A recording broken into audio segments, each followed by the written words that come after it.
'Tis Friday, 'tis 5 p.m.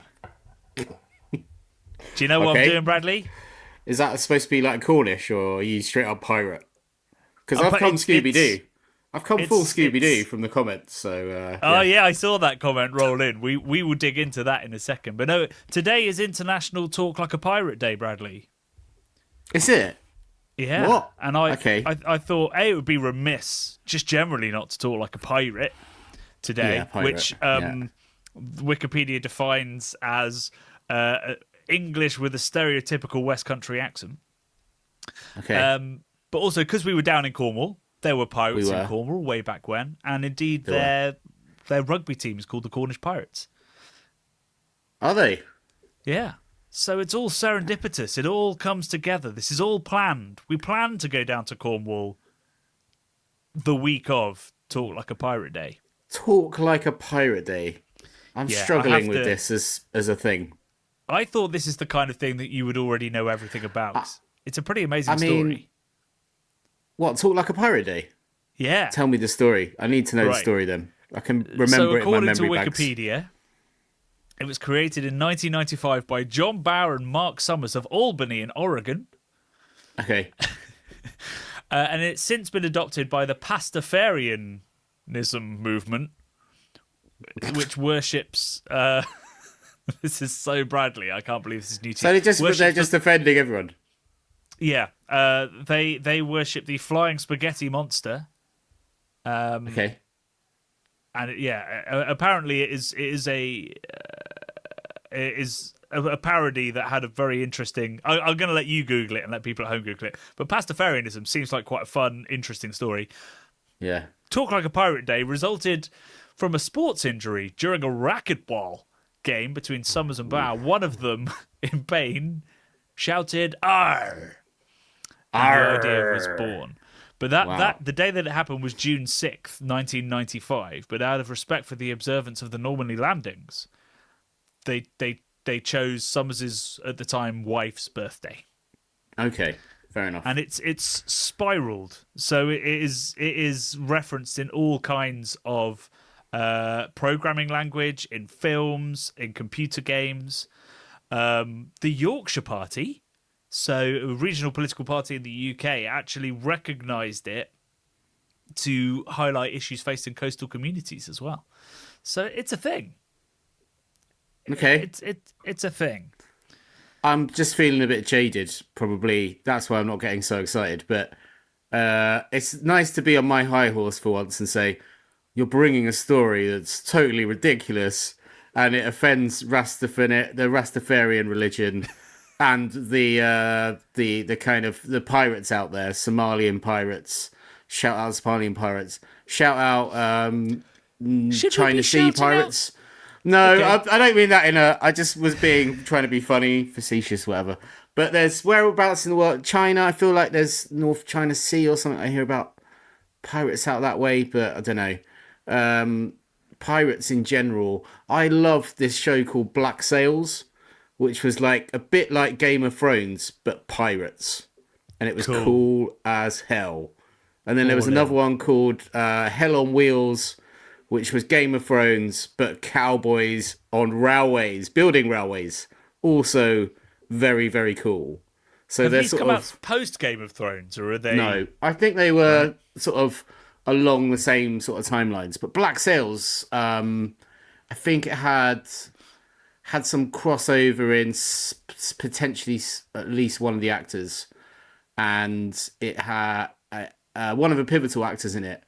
There's a really great sort of little ending thing in there if you watched it all the way through to the end. That was quite interesting. No spoilers, because I'm going to add that to the list of things I want Black to watch. Sails, and cool. What was the cowboy one? Hell on Wheels, which is Hell also very, very cool. Yeah, the main guy in it is uber cool. He's like an enforcer sort of cowboy for the railways. In return, can I offer you up Pirates in an Adventure with Scientists, which is it's from the animation house that made Wallace and Gromit. Oh, okay. I've seen clips of it. Yeah, it looks pretty fun. It's got an incredible cast, truly incredible cast, and it is pretty darn funny. And so my daughter is currently obsessed with pirates as a result. In fact, when I woke up in bed this morning, there was a plastic pirate's telescope in my bed. Arr. And a child. I hadn't waiting taken... for you for Pirate Day. Speak Like a Pirate Day. Exactly. Amazing. I mean, it's so weird because I didn't even know about Talk Like a Pirate Day until I started thinking, how do I start this podcast? So I woke up with the telescope in my bed, and it was International Talk Like a Pirate Day. So the universe wanted us weird to talk about this. Yeah. Yeah. So I don't think it's misdirection at all. I think this is very relevant, Bradley. Who's your favourite pirate? Oh God, There's Blackbeard, isn't there? Yeah, okay. One-Eyed Willie. No, from I'm Goonies. thinking from the pirate from Adventures with Scientists. I thought you were just saying like a pirate captain, right? Because there were some famous the pirate captain. Right. There were some famous lady pirates as well. But, you know, it was very. I don't know about whatever progressive because they were sort of murdering and whatnot, but.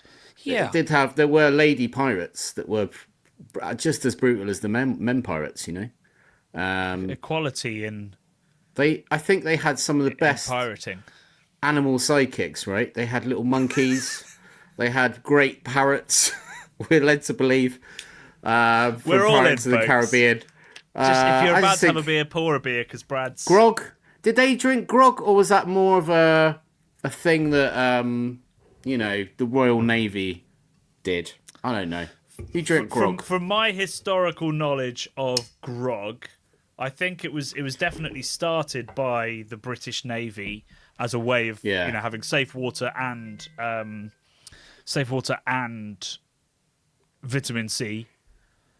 But I think it was adopted pretty widely by any seafaring folk. Although I do remember actually on the Rest is History podcast they talk about the Battle of Waterloo, and I think that quite a lot of credence is given to the idea that the British Navy were such a strong force, because they were so well trained, so well drilled, so well led, but they were also very, very healthy compared to their the limeys. Exactly. We were the limeys, weren't we? We were like we were hitting that vitamin C hard and also staying hydrated while being slightly pissed. Indeed, and maybe that's the best way to fight a naval battle. Can I read you about grog? Just a little snippet because there's beer in grog, so this is relevant.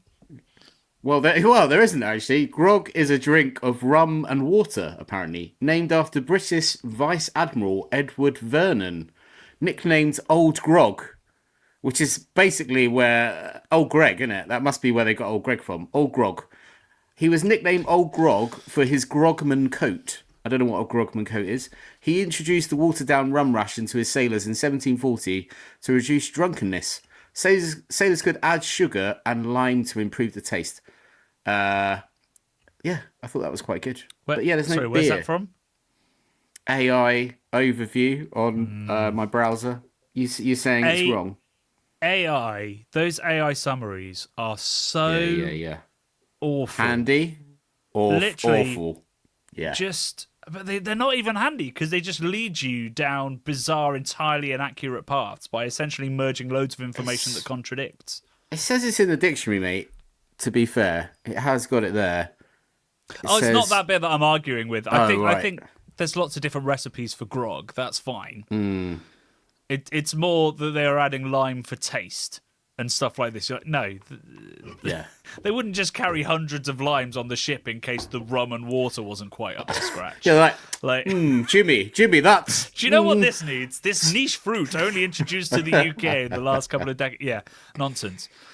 Anyway, so I know of old recipes of grog with beer, but maybe it wasn't the origin or what's most famous. Something that made me chuckle this week, Johnny, we've been around on trains a lot, and I just happened to see this man. I don't know who he was. I think I might have saved the video, but it's a man who, it said part 3 on the video, and it was a man sitting on an aeroplane pointing the camera at his face, like his mobile phone camera. And then he got a lemon out and just started eating it. And he was watching the reactions. He was sat near a toilet. There was a guy who just sort of went like that and like looked what he was doing. The guy sat next to him was like taking a sneaky look.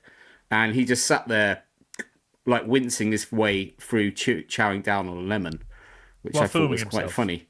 While filming himself, I thought it was quite funny. But I am You know, quite that's going to juvenile, get so more views in a day than we'll get in a month on the craft beer I channel. know. I was like, we need to eat a lemon on camera in You some are sort of welcome to bite that situation. particular Yeah, yellow. well, we'll do it with the citric grog. We'll do bullet. it with the grog. You know, when we make some grog on next Pirate Day. There you go. I don't That's want a to water recipe. down my rum. That's true. I do like rum. It's dangerous though. Well, if we're going to add beer, maybe we'll figure it out. Anyway, to Beer. legitimate beer-related content. Yeah. So we have had a truly insane week, which is why the video, I missed the upload for the video not once but twice this week. We will dig into the video in a bit, but I will just say I am drinking Beach House from Rivington, which is their low alcohol. Nice. Is it Mosaic, Motueka, and Simcoe IPA? Beautiful. Pale ale, sorry. It is unreal. Like, Tip-top. I'm genuinely baffled by how much body and flavour and how little astringency and powderiness they've achieved here. Wow. I mean, we were very impressed by Rivington, and we'll get into that when we talk about the video, but that is the best low alcohol IPA I've had. Maybe full stop in a long time. Wow. It is really Wow. good. That's And great. we're coming Let's off a see. week where we've drunk a lot of beer and are quite jaded. We have. I don't think we've drunk any IPAs though, but normally you want to get away from the IPAs if you've drunk a lot of them. So that's interesting to hear. Oh, we that had a you're- proper job. We had a proper job. You're running. We did have a proper job. Yeah, so we had a few PJs. That's true. Call them PJs now. So yeah, let's talk about what we've done this week and why it's been so chaotic. So, in a pretty last minute trip, we had booked for a long time a trip down to Devon to visit Utopian to brew a triple decocted Czech style Pilsner 12 Plato inspired by Kautska Nasumave. We talked about all that last week.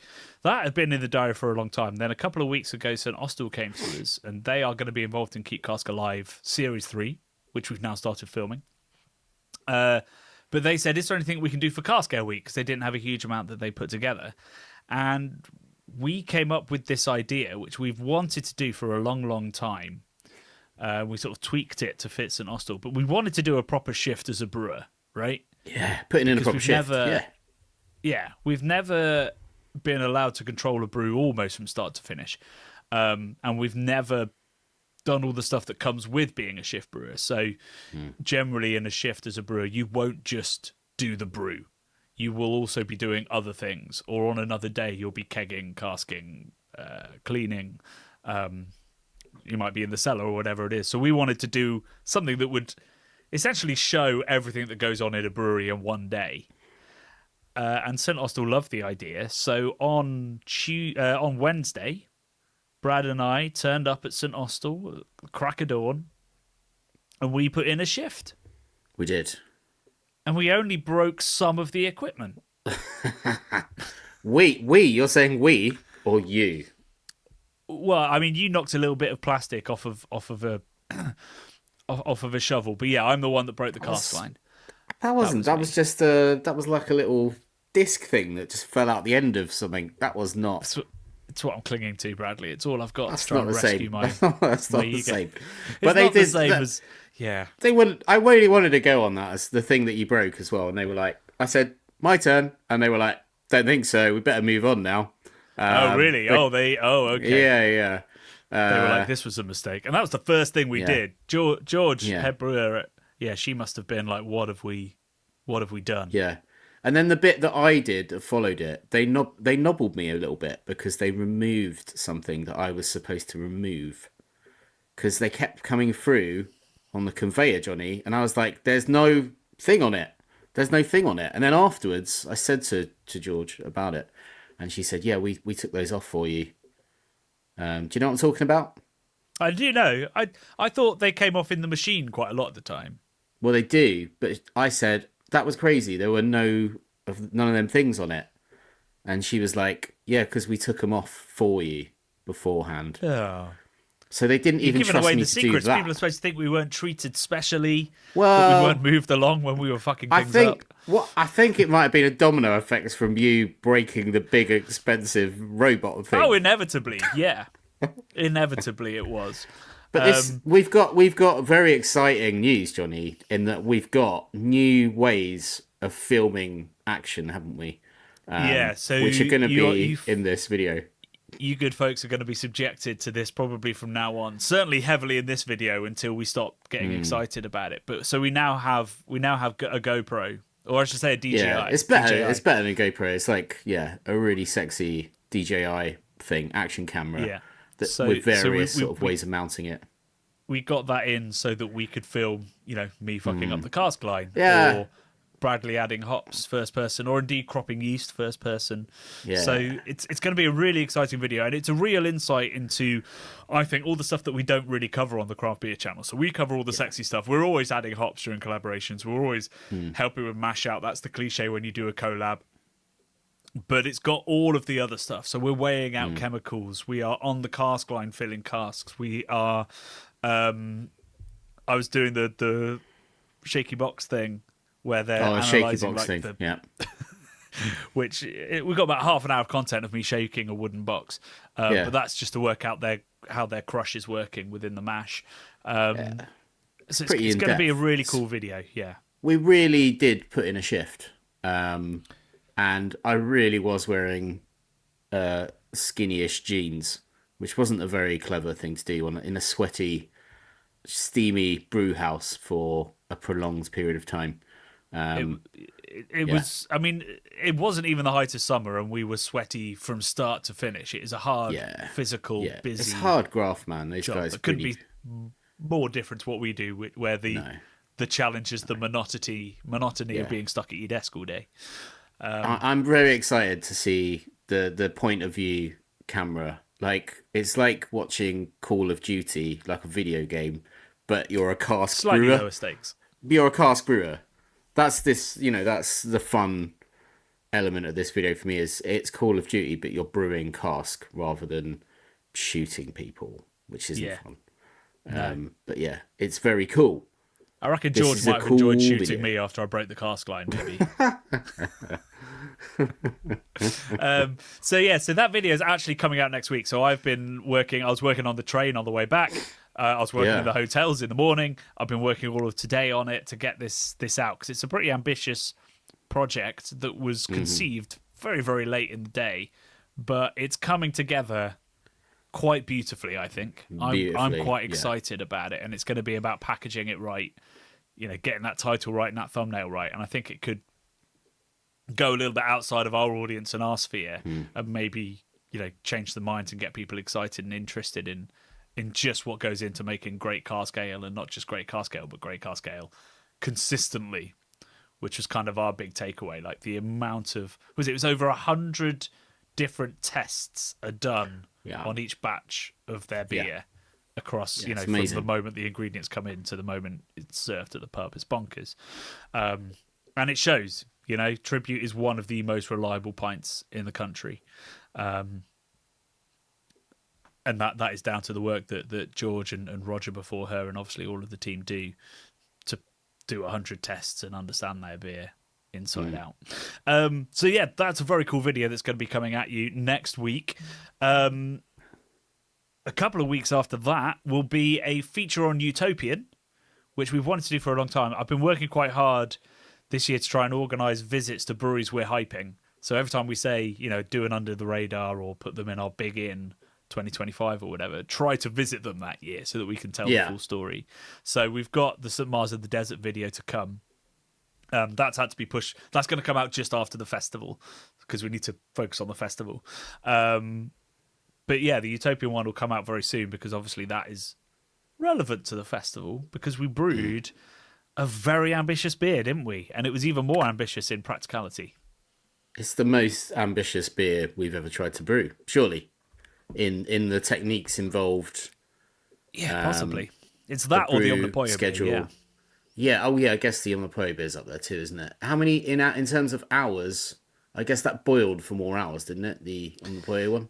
The Omnipoyo boiled for more hours than we than the entire brew day Yes. that Yes, we it did, didn't but it? there's not a lot you have to do during a long boil. You just No. keep a track of the gravity and the volumes. No, so this one, triple decocted. So if you don't know what decoction is, what this meant was that instead of just combining your water and your grain, slapping it into a mash tun and waiting, every, I don't know, every half hour or so, we were taking out a third of the mash, putting it into the kettle, boiling it, well, bringing it up to the boil and then boiling it for 10 minutes, and then shooting it back in and using that very hot liquor. Sorry, it's not liquor at that point. Very hot wort and grain to heat up the mash to the next mash step. So it's hugely time consuming. It's pretty laborious, although on modern kits it's a little bit less so.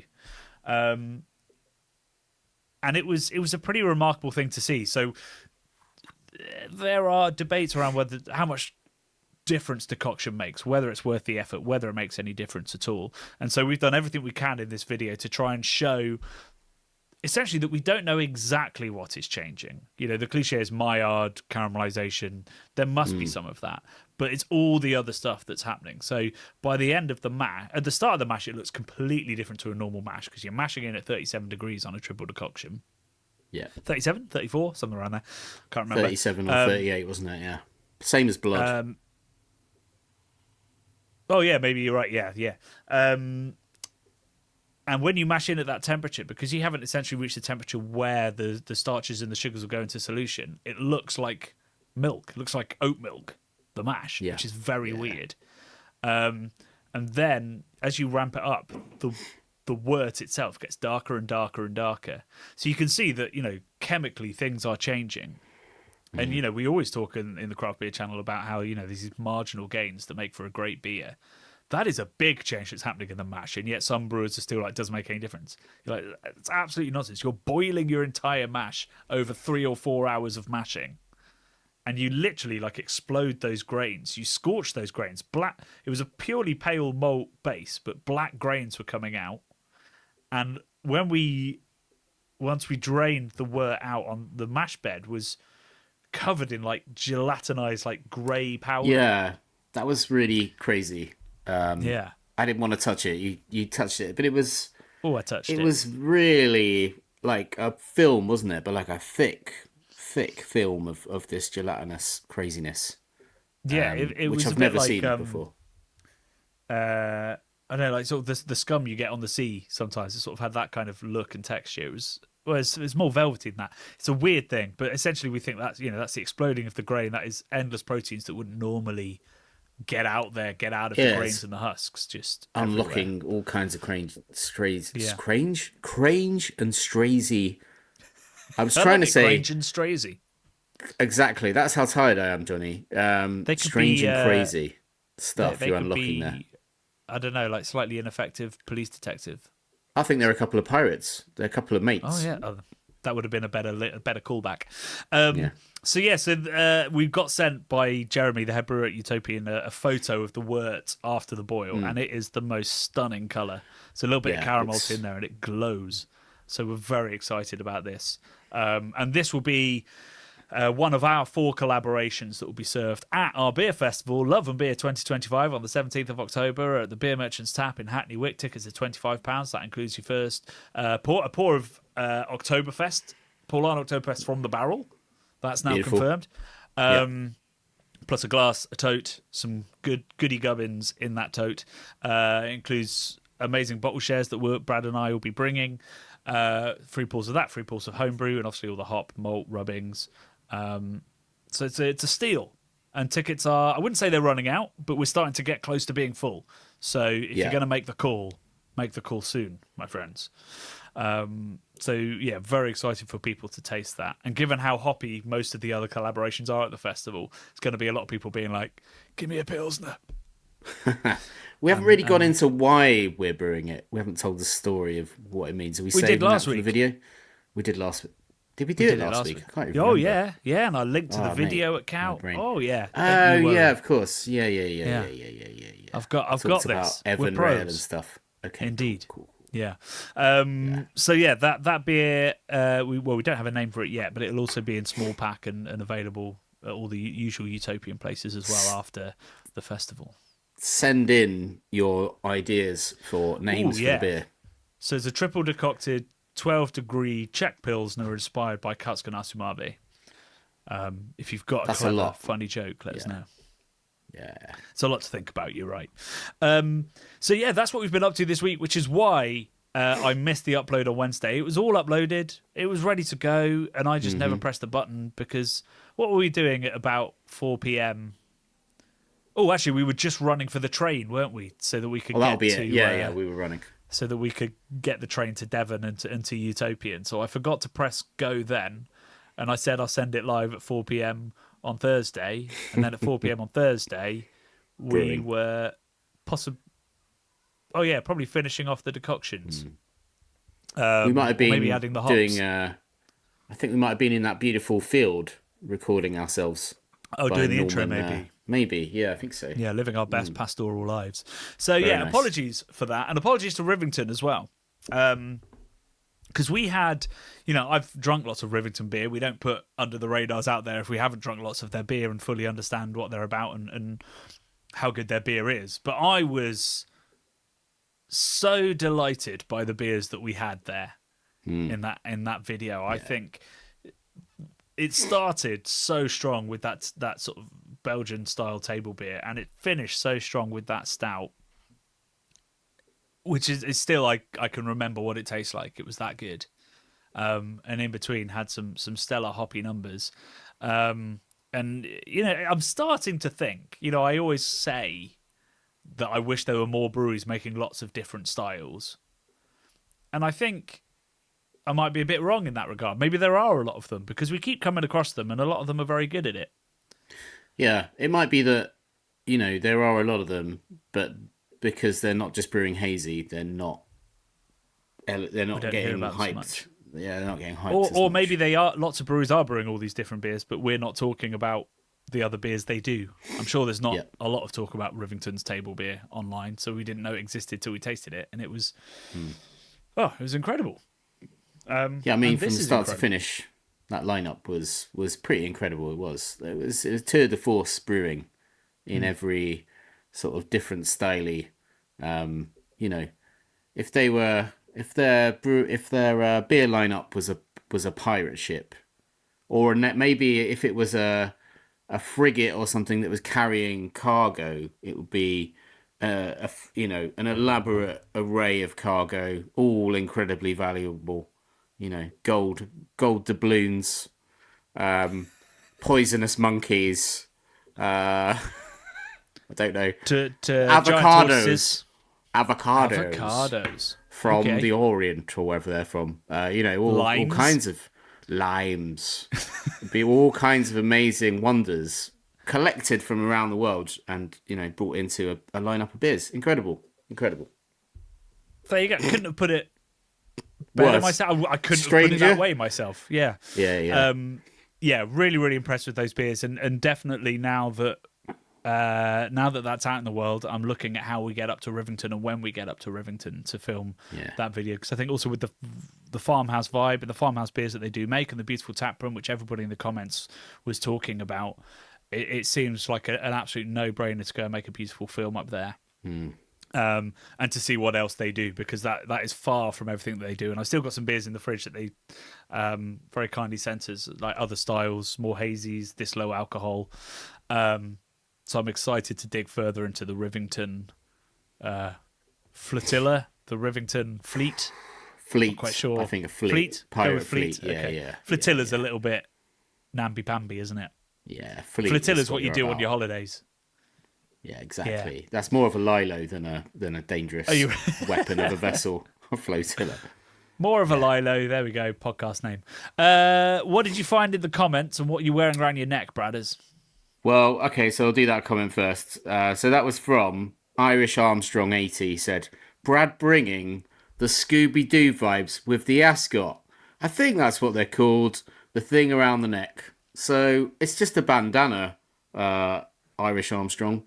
And yes, it is a little bit Fred from Scooby-Doo, but, do I care? I reckon Fred was the one that got with the ladies, wasn't he? He was the ladies' man. He was a good-looking man, wasn't he? I'm not quite sure where he's dressed like a sailor, but...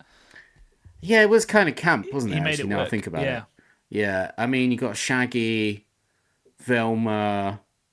I can't remember the other one's name. Scrappy Doo, Daphne? Daphne. That's it. Yeah, okay, that was the little one with the red hair, wasn't it? Yeah, yeah, yeah. It was. I mean, it was a cool. I used to really like Scooby Doo, and I think it's become slightly sexualized, is all I would say. If you look on the internet, people seem to really like dressing up as characters from Scooby Doo, sexy lady sort of Scooby Doo characters. Not that Is I'm there a into that. sexy Shaggy or a sexy I, Scooby? I don't think that's This doesn't possible. feel And right to me. they made a live action film, didn't they? Where they got the man from Scream, and he's in Hackers as well as the guy that Yeah. like gets his nips out. The screechy voice man plays Shaggy, and he's got a horrible little beard, and yeah, It was Buffy as well, wasn't she in it? yeah, she was Sarah in Michelle it. Gellar. Yeah, I think I'm pretty sure it was her, wasn't it? And then Freddie Prince Jr. maybe. Have they made more than one remake? I feel like they might have done several films, even like another Can't film. say I ever really liked Scooby. I Yeah, think it was a tiny bit before my time, to be fair, but I've Scooby never Doo. been Oh, invested I used to in watch that it, man. It was franchise. like it is always like unveiling the bad guy at the end, and they'd be But like, you and always there's knew the who it was. It's a mystery. bit like in the old like cop dramas where it's like it's always the first person Yeah, you see. it's great though. It's like I don't know, like Murder She Wrote or something with ghosts and things in it, but a kids' cartoon. They all went round in the mystery mobile. It was groovy. It was all very American. I used to watch that. The Banana Splits was another really mad one where there were just these like almost like Teletubby people dressed up, and they went around in this vehicle, which I've always wanted one since I've seen one. I think it's called an Olga Cat or something, and it's basically got about 8 wheels on it, and it's like a flotilla. I'm going to use flotilla. It's like a platform thing. You can sit loads of people inside it, and it's got 2 joysticks, and you just do this, and it makes one lot of wheels go forward, the other one go back, and you can like spin around in circles. And they just flew around on a beach and all over the place. And it had that great song that went na na na na na na na. One banana, Oh, two is that banana, from that? three. Yeah, yeah, yeah. That's from that. As far as I know, that's from that. Then there was the There you monkeys. go. We could go down a real rabbit hole of strange early morning TV aimed at kids that was just reappropriated 1960s, 1970s Americana stuff. Probably why I love We could America do, so but that much. that would be a different podcast. It would. We need Well, to actually, it do wouldn't that be that podcast different as to our well. usual Not that podcast. different.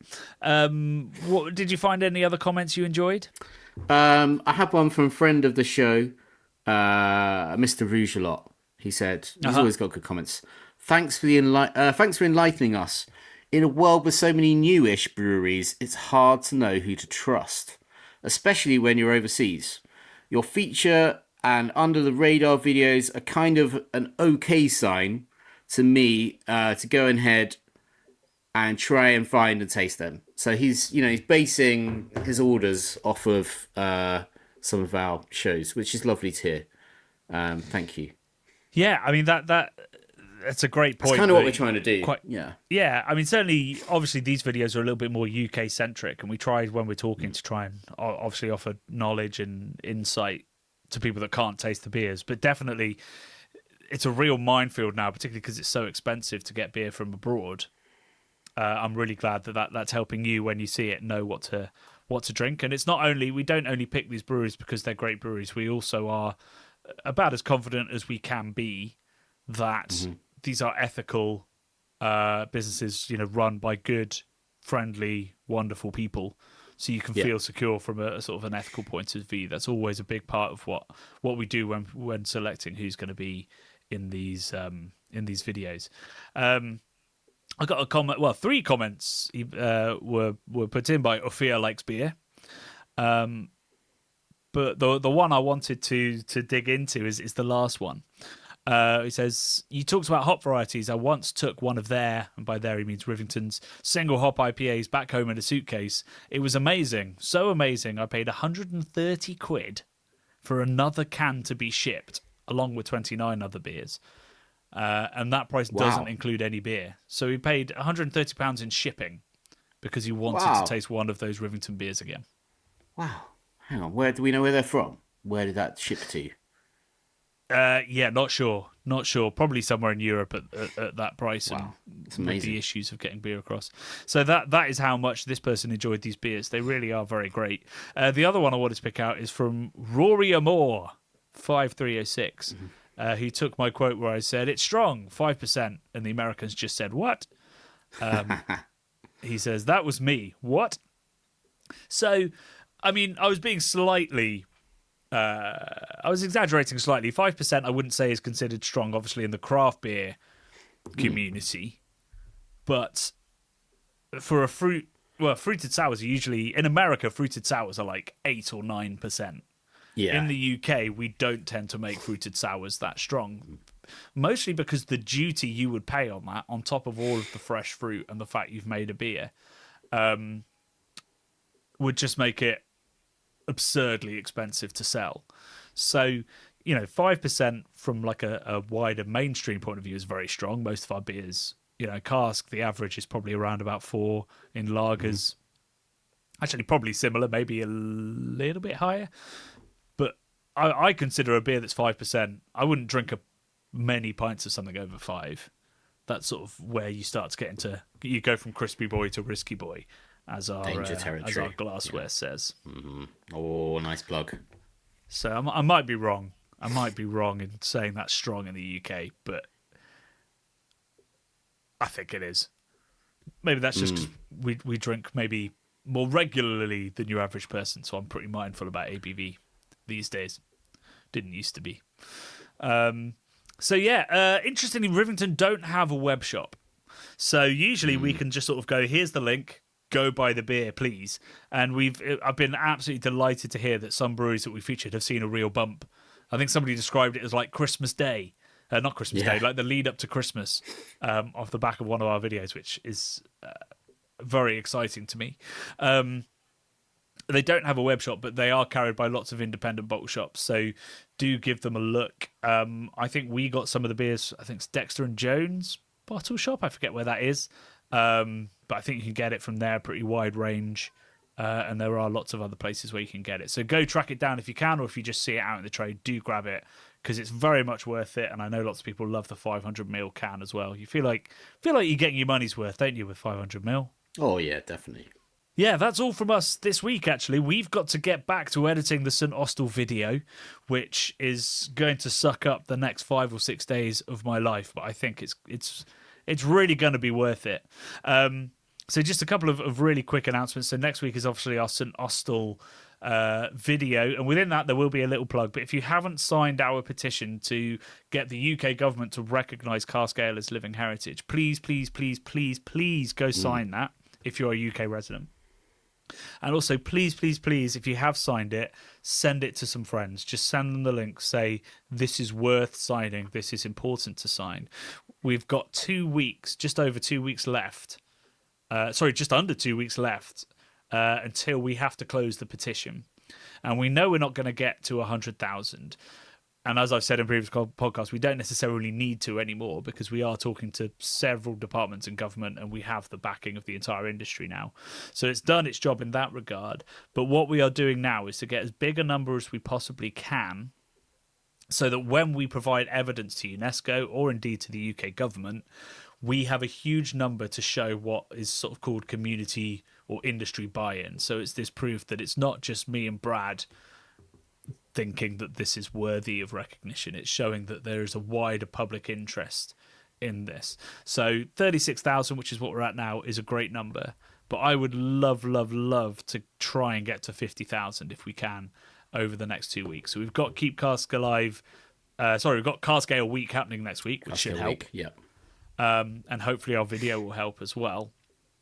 But anything you can do, if you can send it to 3 friends, if everybody who signed the petition sent it to 3 friends, we would get to 100,000. But if you could send it to 3 friends, anybody who you know likes beer or who you know really likes you and would just do something for you, get it in there. And in particular, if you know anybody from... We still haven't done every single constituency in the UK. So if you know anybody from West Tyrone, it's a Sinn Féin constituency in Northern Ireland, please send it to them. Because if we don't get that constituency filled in, then we can't say that every single constituency in the UK has a signatory.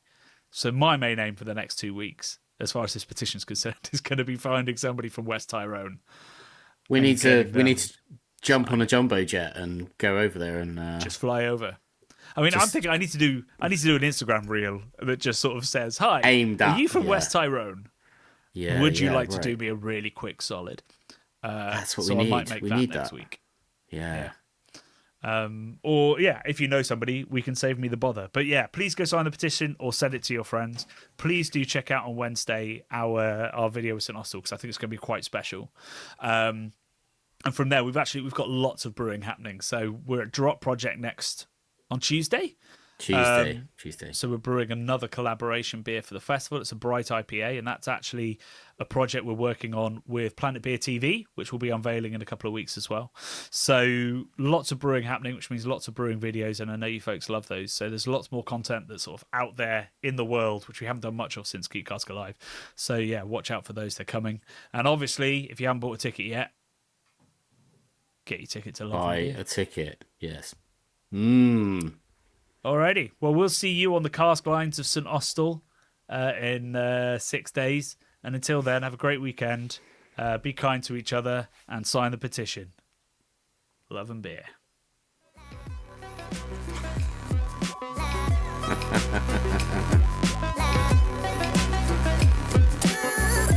The Bubble and Friday 5pm podcasts are brought to you by the nerds behind YouTube's Craft Beer channel.